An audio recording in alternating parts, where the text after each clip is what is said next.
even though you're 11 weeks out and you say you listen to your coaches, are you still training right now? Still doing 1 a day, 2 a day, short sessions? What are you doing right now? So I start at 10 every day and I'm done by like 2:30. And I do 2 hours, 2.5 hours between that. I did 10. I have a lift on Monday with Landau Performance, and I just did a hard-ass workout with my coach, Trevor. Right. Yeah, I'm training. So when I did take that fight with Tony, I had a great base for my cardio. I was training. I kept telling myself something big was coming. So it was different. If you had to highlight one weakness, if someone said to you, what's Khabib's biggest weakness? How would you answer that?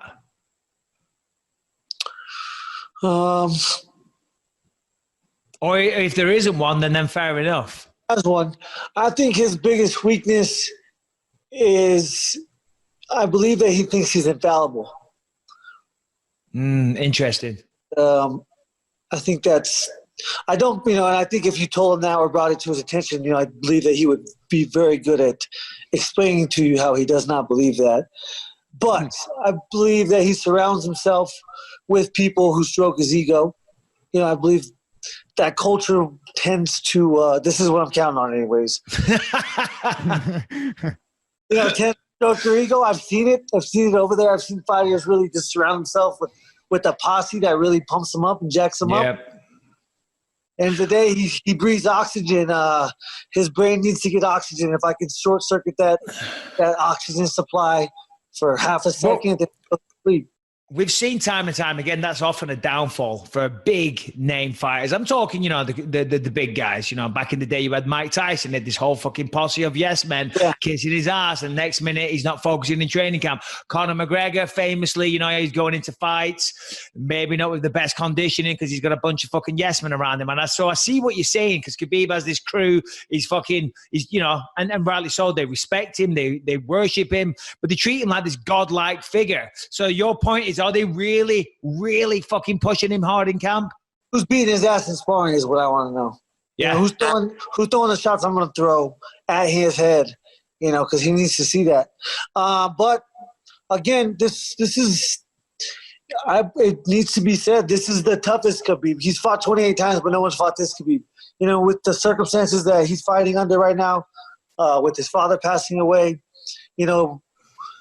I can only imagine what he's, how tough this man's going to be to beat.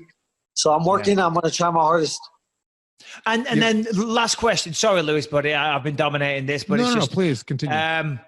Do you feel, because there's a lot of talk now about him fighting GSP, he wants to retire at 30-0, and I'm sorry that a lot of the talk is revolving around Khabib, Justin, my apologies, but okay, good. I don't want to be disrespectful to you, but you've probably seen it. His dad's wish was for him to retire at 30, beating you would make him 29. Then he's going to look for GSP in his 30th fight and bow out. I mean, how does that make you feel? What do you say to that?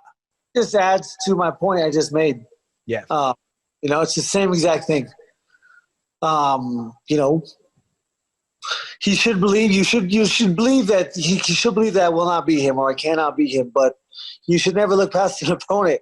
I'm dangerous. I promise you I'm dangerous. You've seen it many times. I put many people to sleep. I've made at least 7 guys retire. At least 7 guys have never stepped in a cage after I was finished with them. And I make you question if you ever want to go through that again, and I will make him question that.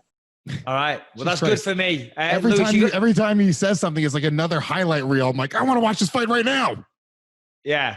Stop, maybe. No. Hey, I can't wait for it, buddy. Well, listen, Justin, we'll let you go, my friend. We really appreciate you taking the time. I know you're a busy man, even though it's 11 weeks out. It's a big fucking fight. We all can't wait for it. The world's going to be watching.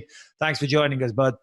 I love seeing you fuck with their kids all the time. That shit's fun. I was going to say, when you said before, I do what my coach is telling me, I felt like saying, well, have a fucking word with my son. Because we were in the garage before and I'm telling him what to do. He does not listen to me. I'm like, Callum, full range of motion. And it's a half range of motion. So send him a little message. Tell him he's a little shit. To be a pussy, let him be a pussy. All right, we'll leave on Justin calling my son a pussy. You're the man, Justin.